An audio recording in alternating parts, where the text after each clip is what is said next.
Hello guys, good morning. അതെ, ഇന്ന് നമുക്കൊരു കൊള്ളിയും ചമ്മന്തി ഉണ്ടാക്കിയാലോ. ഞങ്ങളുടെ ഇവിടെ കൊള്ളിന്നാണ് കേട്ടോ പറയാം. ഞങ്ങൾ തൃശ്ശൂരുകാർ കപ്പ എന്നൊക്കെ പറയൽ ഉണ്ട്, എന്നാലും കുറവാണ്. അപ്പോൾ ദേ കൊള്ളി നമുക്ക് അതിൻ്റെ തൊണ്ടൊക്കെ പൊളിച്ചെടുക്കാം. തൊണ്ടൊക്കെ പൊളിച്ച് കഴിഞ്ഞിട്ട് കുക്കറിൽ ഇടണം കേട്ടോ വേവിക്കാനായിട്ട്. ഇവിടെ ഞങ്ങൾക്ക് കൊള്ളി കിട്ടൽ ഭയങ്കര കുറവാണ്. എല്ലാ ഷോപ്പിലൊന്നും ഉണ്ടാവില്ല.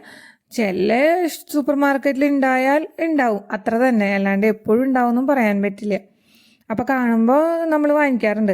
അങ്ങനത്തെ കൊള്ളിയൊക്കെ നന്നായി കഴുകി വൃത്തിയാക്കിയിട്ട് കുക്കറിലിടാം. അതിൻ്റെ കൂട്ടത്തിൽ കുറച്ച് മഞ്ഞൾപ്പൊടിയും രണ്ട് വേപ്പിലയും പിന്നെ ഉപ്പും ഇടുക. വെള്ളത്തിൽ എന്നിട്ട് തിളപ്പിക്കാൻ വെക്കുക കേട്ടോ, വേവിക്കാൻ വെക്കുക. ഞങ്ങൾ മഞ്ഞൾപ്പൊടി ഇടുന്ന വെച്ചാൽ ഇവിടെ ഞങ്ങൾക്ക് മഞ്ഞ കളറിലിരിക്കുന്നതാണ് കൂടുതൽ കുറച്ചും കൂടി ഇഷ്ടം, വെള്ള കളറിലിരിക്കുന്നേക്കാളും.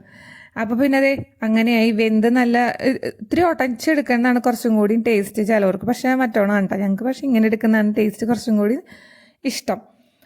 അങ്ങനെ ദേ ഇതായി. ഇനിയിപ്പോൾ ദേ ചമ്മന്തി അരയ്ക്കാം. ചമ്മന്തി അരയ്ക്കാൻ ഇവിടെ ഉള്ളിക്കും ഈ പറയണ പോലെ നല്ല വില ആയതുകൊണ്ട് അങ്ങനെ ഞങ്ങൾ വാങ്ങിക്കാറില്ല. അപ്പോൾ സബോളയും അതിൻ്റെ കൂട്ടത്തിൽ പൊക്കോളും, വേറെ കുഴപ്പമൊന്നുമില്ല. അത്ര ഞങ്ങളുടെ ഉള്ളിൽ അതേ ടേസ്റ്റ് കിട്ടില്ലെങ്കിലും ഏതാണ്ട് ആ ഒരു വശത്തിലൊക്കെ എത്തും. അപ്പോൾ ദേ കട്ട് ചെയ്ത സബോളയും പിന്നെ ഒരു മുളകും ഇച്ചിരി ഉപ്പും പുളിയായിട്ട് അരച്ചെടുക്കാം കേട്ടോ. എന്നിട്ട് നല്ല പച്ച വെളിച്ചെണ്ണയില്ലേ അത് കുറച്ച് അതിലേക്ക് ഒഴിച്ചിട്ട് മിക്സാക്കി എടുക്കുക. നല്ല ടേസ്റ്റാണ് അപ്പോൾ. എന്നിട്ട് പിന്നെ ദേ കട്ടൻ ചായയും കൂടി വേണം കേട്ടോ, അത് മസ്റ്റാണ്. അതും കൂടി ആയാൽ സംഭവം ദേ റെഡിയാണ്. അടിപൊളിയായിരുന്നു കേട്ടോ കഴിക്കാനായിട്ട്. അപ്പോൾ എല്ലാവരും എന്താ പറയുക, ഇടയ്ക്കൊക്കെ ഒന്ന് ട്രൈ ചെയ്യുക, നല്ല അടിപൊളിയാണ്. അപ്പോൾ ബൈ ബൈ, ടേക്ക് കെയർ. എൻ്റെ വീഡിയോസൊക്കെ ഇഷ്ടമാവണമെങ്കിൽ ലൈക്ക് ചെയ്യുക, ഷെയർ ചെയ്യുക, സബ്സ്ക്രൈബ് ചെയ്യുക.